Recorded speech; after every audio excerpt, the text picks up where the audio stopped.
we've got to send a loud, clear message to drug kingpins and cop killers.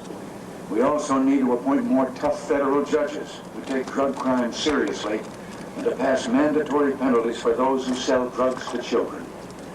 Our military assets can be used for greater command and control functions in surveillance and drug detection. And we should consider allowing our governors greater use of the National Guard in this effort. But one thing must be clear. When it comes to the military, let's give them a clear mission for specific situations. To assist in this effort, I have also today directed Secretary of Defense Carlucci to tap the best minds both inside and outside of government to come up with creative solutions on how we can better use military resources and technologies to detect drugs and support civil law enforcement agencies in interdiction. We need stepped-up international eradication programs to reduce the supply of drugs and additional education and prevention programs to reduce demand, including the use of civil sanctions such as fines and loss of federal privileges. Our encouragement, our goal should be for those who have never tried drugs to remain drug-free. I'm especially proud of the anti-drug work that Nancy has done, which has changed the way we talk and think about drugs. You see, at the root of the drug crisis is a crisis of values and a spiritual hunger. I believe that as a society, we're still paying for the permissiveness of the 1960s and 1970s, when restrictions on personal behavior came under attack by a cultural establishment whose slogan was, "Just say yes." There were numerous calls for repealing our prohibitions on drugs. Those who favored tougher drug laws, or even just keeping the ones we had, were labeled conservative, moralistic, reactionary, and old-fashioned. And that was back before those words were meant as compliments.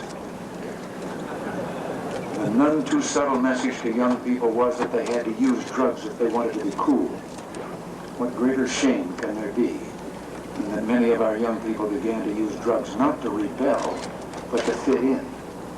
So in the crusade for a drug-free America, the next step is to enforce a policy of zero tolerance of illegal drug use.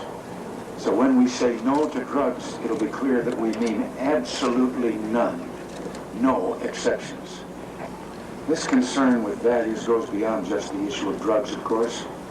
We worked hard in the early 80s on our national recovery so that we might be able to recognize and indeed deal with social problems that have been too long ignored and sometimes obscured in the past. Well, today, America is facing head-on social problems like drugs and crime. And this, as I say, stems from the renewal of our fundamental beliefs and values as a nation. And this renewal goes beyond just our own borders. In 1 week, I will depart for the Moscow summit.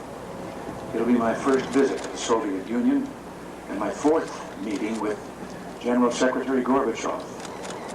Our goals there are something that I've been discussing for the last several months in detail. But let me summarize.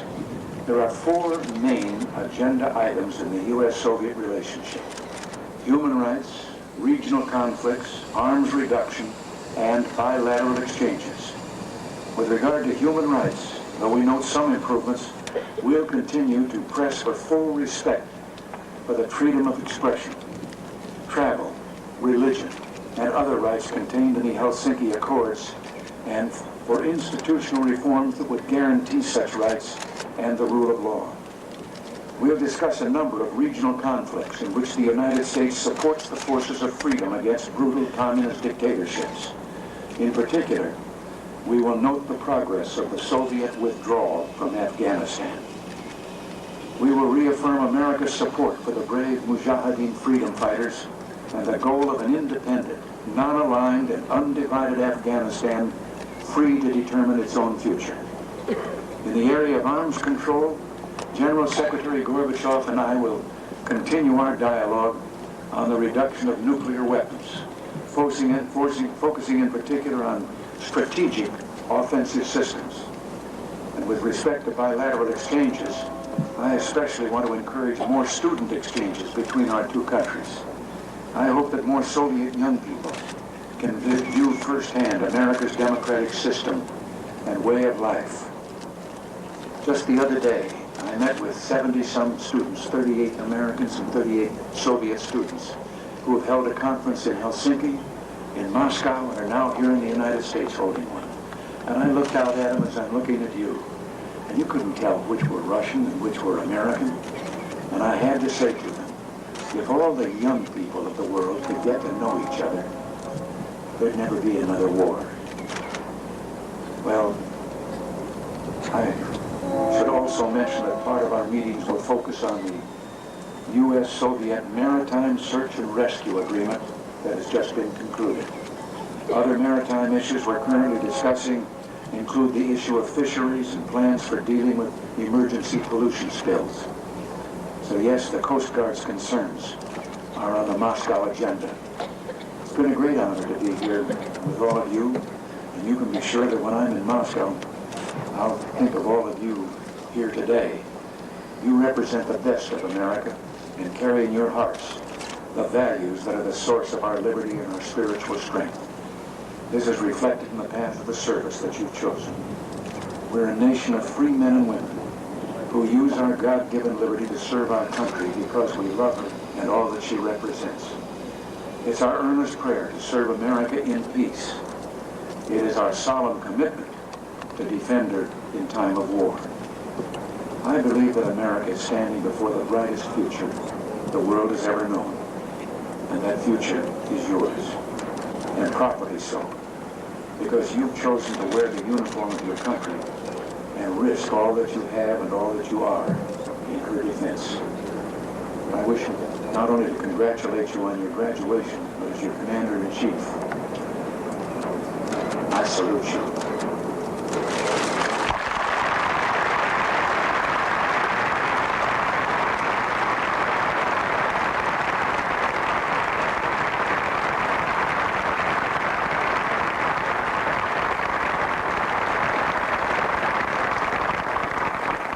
Thank you, and God bless you all.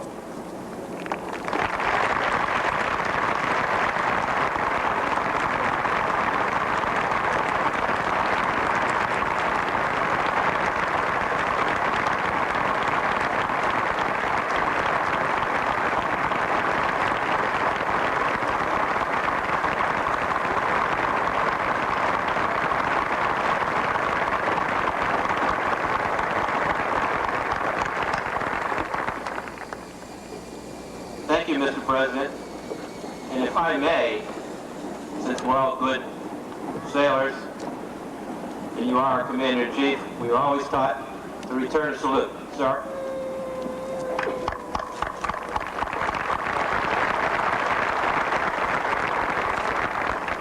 At this time, I'd like to present the United States Coast Guard Band.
Lieutenant Commander Buckley and the members of the Coast Guard band.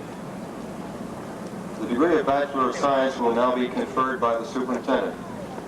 For the class of 1988, please rise.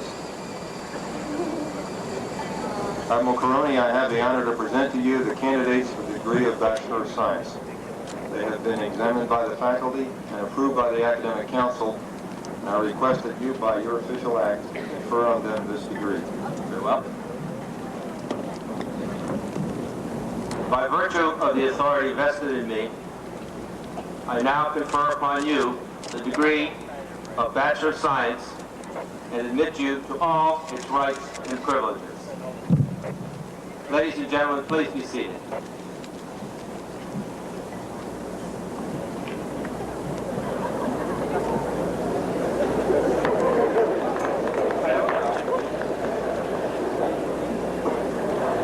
The class of 1988 will now take the oath of office, which will be administered by Admiral Paul A. Yost, Commandant of the Coast Guard.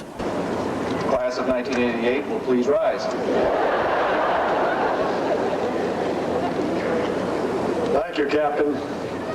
Class of 88, raise your right hands.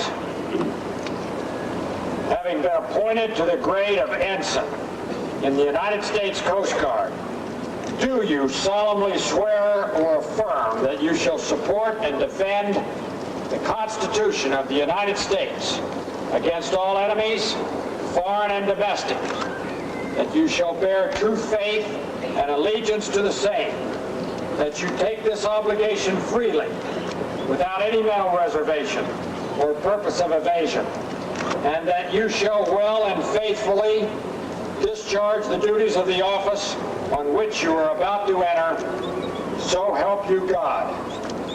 Repeat, I do. I do. Thank you. Please be seated.